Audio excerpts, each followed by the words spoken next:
Hello gamers! Today we're taking another look at the 4 heroes from Warcraft 3's Night Elf faction, and just like last time with the Horde, I reworked the existing shorts into a longer video and added some stuff that I didn't have time for, as well as stuff that you guys pointed out to me in the comments. And that latter part is important, especially with the Demon Hunters, because holy shit, I underestimated how badly they treated Illidan in TBC. So thank you guys for being a good audience and being smart and being engaging. Anyway, let's get to it, starting with the Keeper of the Grove. The Keeper of the Grove was originally meant to be the Archdruid hero, but this concept of the Archdruid was split up into 2 units, the Druid of the Talon and Keeper of the Grove that we know today. Malfurion seems to be a leftover from that, and the Archdruid title did remain a thing in the lore. The Keeper of the Grove hero is more of a species than it is a class. You know, the Sons of Cenarius, those stag dudes. You've probably seen them in WoW, because you can usually find them all over in any place that is even remotely associated with Druidism. In the campaign, this hero is represented by Malfurion, who isn't technically one of the Sons of Cenarius, but keeping the lore in mind, you could say he was adopted. In the game, he also rode a stag to compensate for his lack of hooves, so he could still maintain the same speed as the other keepers. Also, did you know he was originally called Furion? All 4 of the keeper spells made it to WoW as druid spells. Thorn's aura became Thorns, which has been gone for a while now, thank god. It does survive as the Thorns PvP talent, which gives you a short duration yet much stronger Thorns effects on your bark skin, which is available to all non-tanks in PvP. Tanks have their regular talent, Thorns of Iron, which damages all nearby enemies whenever you cast your mitigation. They also have Force of Nature, which became a talent for balanced druids, and the healing version went to resto druids. In Warcraft 3 you actually had to use it on trees to animate them into treants. Of course, for technical reasons this isn't the case in WoW. Their ultimate spell was Tranquility, which remains a very well-recognized resto druid cooldown, which also is my favorite druid spell because that sound and that effect is just so satisfying. They also had Entangling Roots, and this is a very recognizable and iconic druid spell in WoW. The Keeper of the Grove hero talents for balance and resto druids is also based on this hero, which requires you to spec into Force of Nature, and they will actually massively buff your treants. Of the keepers that appeared in Warcraft 3, Larodar is the most obvious one, who joined up with the Druids of the Flame, and is a raid boss in Amirdrassil. Dagda appeared in the Battle for Darkshore, and one of them was named Malorn, a name that was reused for the wild god Malorn. Though Malorn, if the keepers are the Sons of Cenarius, that makes Malorn the keeper's granddad? And likely the source of their antlers. Well, there's something for you to theorize about. Anyway, if you want to be one of these guys, well, tough, you're not gonna row some extra hooves. The best you can do is cosplay them the way Malfurion does. Although, is he really cosplaying? Because I know his antlers are real. Wait, his wings are real too? I thought that was part of his outfit. As well as the claws on his feet? Really? Okay, I didn't know that. That's fucking awesome. Okay, never mind, I take that back. Well, you can dress up more like Malfurion, because a staff that looks like his staff is in the game from the trading post. You can find the Force Lord's antlers in the Emerald Dream. I recall that the Antor's Druid tier has those claw feet, and there's tier 2, which is based on and named after Malfurion Stormrage, which is also what he wore before he got his own model. As I mentioned at the beginning, this hero was originally meant to be the Archdruid hero, and there are 2 pieces of concept art for that I want to look at. It's obvious that this look went to the Druid of the Talon instead, but minus the antlers. If we look at this staff, I'm sure this is familiar to many of you, as this one actually became a model in World of Warcraft. I'm sure many fellow Wrath babies like myself recognize it as being featured on the Kalimdor loading screen back in Wrath of the Lich King. There is another piece of concept art for the Archdruid, and this one carries a staff that also seems familiar. This staff really looks like the Wildwood staff from the Burning Crusade, but it's not exactly the same, so I'm not entirely sure, but it's still an excuse to show you guys this really cool concept art, so look at this dude. The Priestess of the Moon is a pretty unique hero, but very iconic for Night Elf culture. As yes, they are priests, but they're also basically hunters, often preferring a bow in battle and riding a saber cat and having an owl companion. Tyrande represents them in the campaign, and this is just where I grew to love these characters. Tyrande was always a favorite of mine, strong, wise, carried the Night Elves on her back for like 10,000 years all by herself while her husband slept. Of course, that's something that the modern writers probably don't understand, as they felt she needed a Chosen One arc and gave her insane physical powers, confusing that for strength of character. Yeah, it always comes down to BFA and Shadowlands shitting the bed, doesn't it? Okay, I need to move on because I tend to crash out whenever I talk about Shadowlands or BFA lore. But to be fair, I think a lot of people were just happy to see Night Elf lore at all because there's no denying that Night Elves really just took a backseat in the lore up until Legion, and everything was basically about orcs and humans. I did read a comment where someone said that Tyrande's writing started getting ass back in Mists, and normally a comment this short is not enough to go on, but I think I know exactly what they're talking about. Yeah, it was a scenario, remember those from Mists?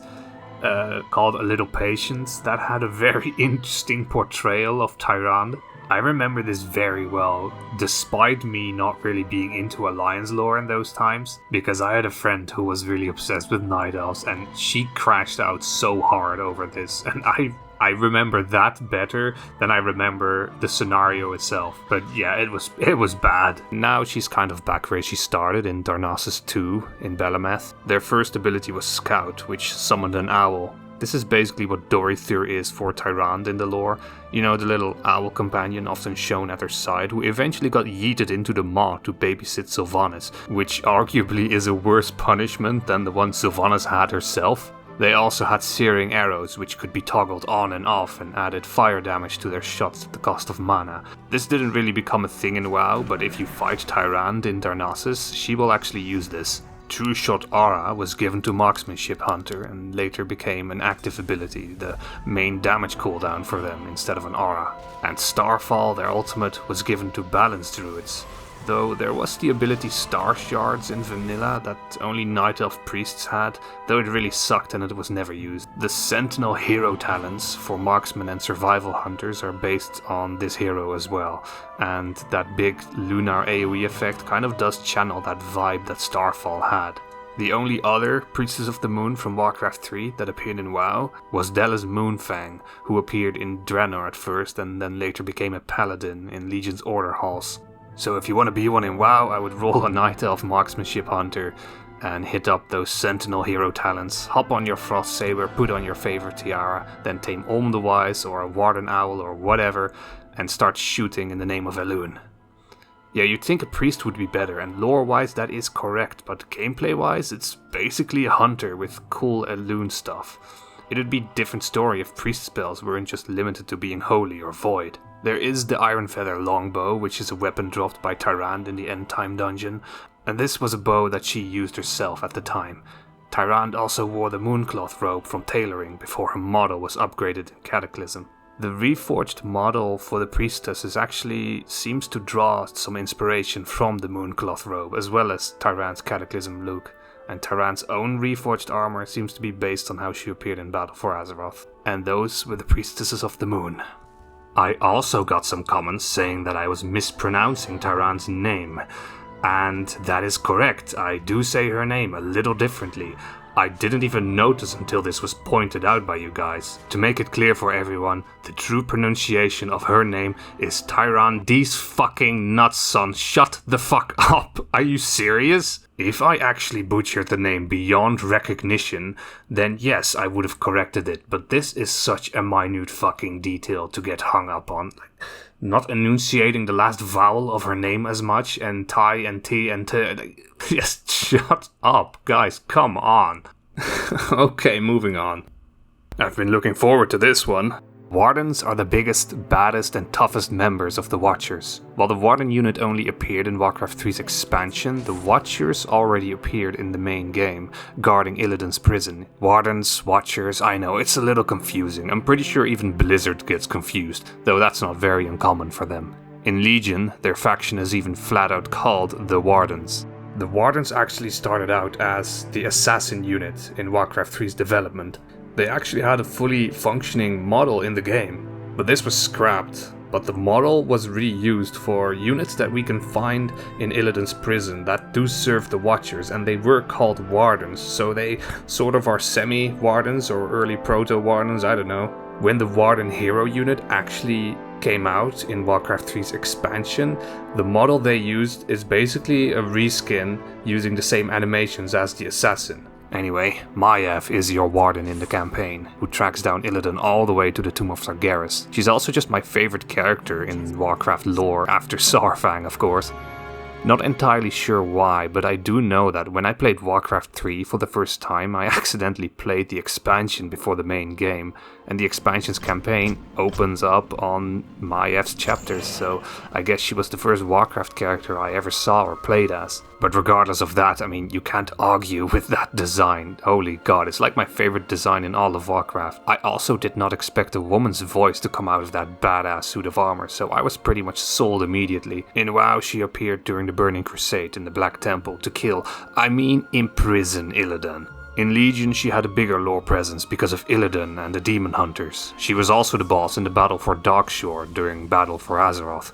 Yeah, we battled for a lot of things. Although Maiev did not appear until TBC, that is absolutely her voice we hear in World of Warcraft's first intro cinematic. Or of course it could just be the same voice actress doing the same voice. Either way, I like to pretend it's Maiev, okay? There isn't a lot of Maiev in WoW, and just let me have this, okay? Like the Blade Masters, their abilities were a bit unique. They had the Shadow Strike ability, which threw a poisoned dagger at a target. If that sound is familiar to you, it's also used by the Raiders training dummy for tanks, whenever it uses its Tank Buster ability.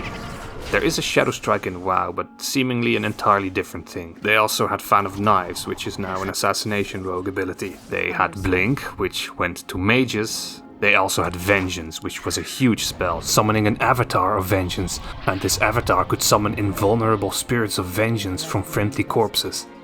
We can actually see Maiev, Sira and Cordana do this in their boss fights, and in the last section of the Vault of the Wardens, we can actually find vengeful spirits attacking from the shadows. Of the Wardens that were heroes in Warcraft 3, Merrin Bladewing, Chalice Doghunter and Sira Moonwarden all appeared during the Firelands campaign in Cataclysm.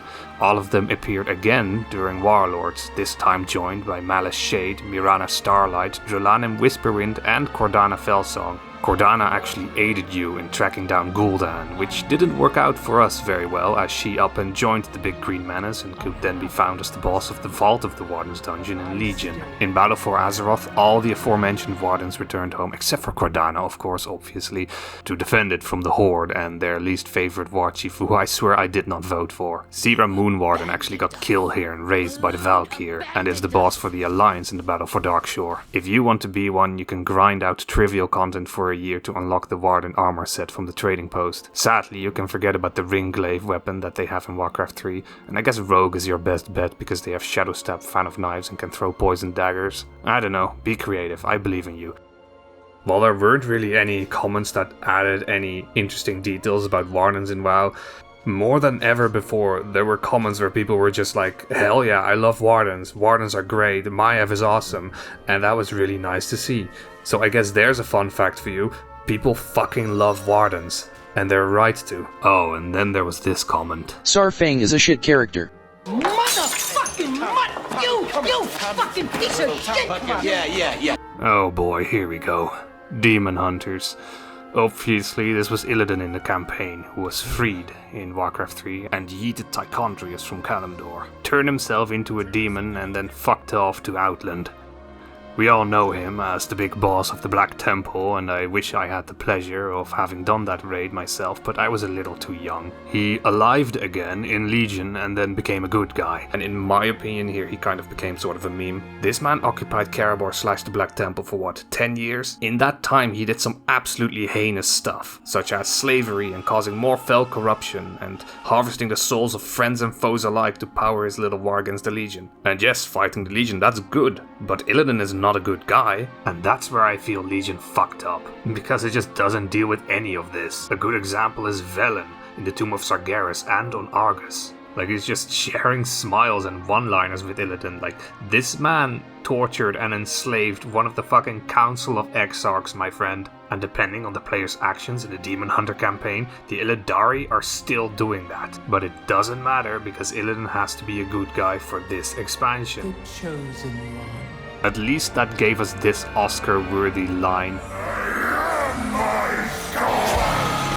But as much as I like ripping on Legion Illidan, and I'm glad that someone kind of set me straight on this, TBC Illidan wasn't exactly loyal to Warcraft 3 Illidan either. Hell, the shift between Warcraft 3 and TBC might be even worse. Because they did the same thing in reverse, right? Where in Legion they just refused to acknowledge all the bad things he did so that he looked good. In TBC they only made him do those bad things to turn him into a villain. I don't know, I think that's just how Blizzard writes. All in all, Warcraft 3 Illidan, best Illidan. All 4 of their spells made it into WoW, or one form or another. Immolation Aura exists for Demon Hunters as a class. Mana Burn went to Priests, though Demon Hunters did get Consume Magic, which has sort of the same idea. Someone also pointed out that Demon Hunters had the Mana Break PvP talent from their release all the way up until Shadowlands, when mana removal abilities were kind of removed from the game. Good catch, that's awesome. Evasion was a passive dodge chance that Demon Hunters had, and this became an active ability for rogues. And they actually got to keep it, while Demon Hunters got the Blur ability, which basically does the same thing. Night Elves also had a racial that gave them a passive chance to dodge. Their ultimate, Metamorphosis, went to Demonology Warlocks at first, and this version actually resembled the demon form from Warcraft 3. It was taken away when Demon Hunters came out, because, I mean, it's their thing. It's still the most recognizable and important ability for Demon Hunters. Some names from Demon Hunters in Warcraft 3 did appear again in WoW. Jace Darkweaver and Lyanna Darksorrow appeared in Legion, both Illidari. There was also Sin Dweller, and in WoW we could find Feronis Sin Dweller in Felwood during Cataclysm, where he recounts the events involving Illidan in Warcraft 3, so this is a much more likely connection. Hell, maybe he's actually from that time. In WoW, there was a 3D model for the Demon Hunter's Metamorphosis form in the game since vanilla. The model was used like twice in quests that are long gone now, but they were for regular demons. I'm sure some of you classic enjoyers actually recognize this.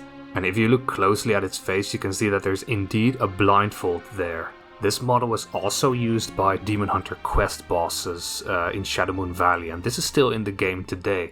Why am I telling you this? I don't know, maybe you should go there sometimes and don't forget to bring a rogue and don't forget your Glyph of the Skies. Anyway, moving on. If you want to look like a classic Demon Hunter, take off your Heckin' shirt, put on your blindfold, take off your horns, because Demon Hunters didn't have those back then. And if you want to be next level, get the shoes from the Demon Hunter Mythic tier set from Tomb of Sargeras, and get those disgusting toenails as is shown on the Demon Hunter concept art. Also, did you know that on the original models for Demon Hunters, there's a Pandaren face on the Warglaives? Yeah, Sammy can't help himself, but we love to see it. And someone pointed out that Heroes of the Storm has a skin for Illidan based on how he looks in the expansion, and it actually retains the Angry Panda Warglaives. Could be a reminder of the fact that Samwise was in charge of the art at Heroes of the Storm. God, I can't believe they didn't let him do Reforged. Speaking of Heroes of the Storm, a lot of the Demon Hunter's modern spells in WoW came from the Illidan hero in Heroes of the Storm, which is based on the Warcraft 3 Illidan. I wasn't sure to include this at first because it's technically outside of Warcraft 3, but it is way too cool not to mention this. And yes, Heroes of the Storm was released with Illidan 2 years before Demon Hunters were released in WoW. Such as Evasion being an active ability, the jump that DPS Demon Hunters can do when they go into Metamorphosis, but most notably the Hunt ability, which came entirely from Heroes of the Storm and was added to Demon Hunters in Shadowlands, and it's still a staple ability to Demon Hunters even to this day. That is really cool. Thanks for that. Well, there we go. Those were the Night Elf heroes from Warcraft 3 and their legacy in WoW. I would like to say thank you for the viewership and the engagement because it's been a lot more since I did the Horde videos. Well, I better get started on the Undeads now. Till next time. Your daddy gave you good advice. It gets bigger when I pull on it.